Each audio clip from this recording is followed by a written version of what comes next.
वा बैर कीर्तनाला आलं. बैर कीर्तनाला आलं. आता त्यानं कीर्तन ऐकलं का पाहिलं? मग हम जागरण घेणं नाही देणं नाही. ते गेलं मेंढ्याकडं दुसऱ्या दिवशी. जागरणामुळे झोपलं. मेंढ्या गेलं निघून. ते उठलं, मेंढाच सापडा ना. ते गेलं एक मोठावाला मोठ हाकीत होतं, ते बैरच होतं. हा त्याला म्हणला, मोठावाल्या माझ्या मेंढ्या पाहिल्या का? तो गडी त्याच्याच टोळीचा मेंबर.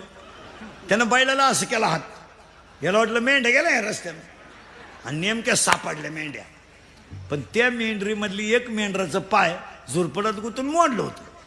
त्याला वाटलं 1 लाखाच्या मेंढ्या यानं मला सापडून दिल्यात, याला 1 मेंढरू बक्षीस द्यायला काय हरकत आहे. त्यानं मोडकं मेंढरू आणलं, म्हणला 1 लाखाच्या मेंढ्या सापडून दिल्या, तुम्हाला मेंढरू बक्षीस. तो मोठ आखणारा म्हणला, उचलून आपटीन, म्या मेंढरू मोडेल नाही.